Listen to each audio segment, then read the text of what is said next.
first of all, you know, it's great to have you here. You've won more awards than I won. No, I didn't. No, you won it 4 times, man. It's brilliant. But you know, your work has been very, very influential and inspirational. Some of the things I wanted to ask is obviously, what brought you into hairdressing, and you know, how did it start? My passion was in clothing, because I grew up as a mini dry cleaner. My dad was a dry cleaner, an immigrant from Cyprus. So from 5 years old, I was, you know, basically playing with clothes, and got a real passion for fashion in clothes and for cloth. Yeah. You know, because I was dry cleaning, I was pressing. I mean, I couldn't even reach, but I was loving it. That almost guides me on how your style is so distinctive. For me, hair is cloth. Yeah. I mean, people think that hair is like an organ or something, or a limb. It isn't. It's cloth. Yeah. It's a hat, a furry, hairy hat. Yeah. That's for me. Tell me, you've got a real signature in your work, you know. Tell me about it. I get my inspiration from different things at different times. Yeah. Sometimes it will be from pushing the lines of geometry, which then it comes from technique. Yeah. So my inspiration will be, how can I create this shape to be an anti-structure? Yeah. How can I get it to actually stand up? Where is this precision important? Can I make this the best line it could ever be? So a lot of the time I'm inspired by the actual creation, but then other times it'll be the opposite of that, and it'll be about actually where I'm really inspired from, which is my objectives. And what really drives me is understanding human progression and where it's going. Yeah.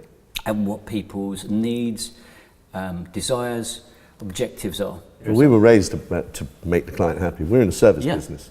Yeah. It was about really we are talking servants to them, to making the industry, them feel great. And to the public, we're servants to the public. Yeah. And I think that's where I have seen my role in our industry, to come at it from a different angle, to just wake hairdressers up, to come from away from their training and their direction they've been led in, to think for themselves. So we have different aspects and different views, so we have a much broader sense of what hair dressing is. We love to learn. Yeah. You know, I think when you're not learning, you're bored. When you're not learning, you're dying. You know, absolutely. I think. And I also realise that about my staff. If they're not learning, if they're not progressing half an inch at least a day, if not a mile, they're leaving. Yeah, absolutely. So that inspires me in everything. I'd rather not know something and learn than think I know something and keep trying to confirm it. Yeah. Now, how are you going to move this on? You know, because you've got everything in your hands now. You've got the salons, you've got the schools, you've got the shows, you do the awards, you win them all, and it's fantastic, you know, but where do you go now? There's a lot lacking in the social upbringing of youngsters, let alone of hairdressers, that us as an industry can potentially still uphold and help them with. But, you know, down to your advice, my son is now working at Hob. Good. He's really developing, because he was quite shy. I've got a younger son who's 14 and a half. Who's got a clientele at school, you know, he's a barber, and I've taught him, well, I've tried to teach him some layering, but the fade you get off of YouTube, right?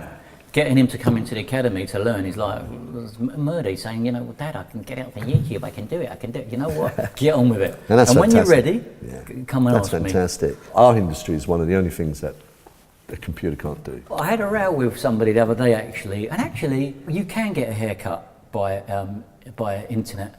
You do it yourself? No. Yeah. Look at what's on social media now with all the women who have long hair.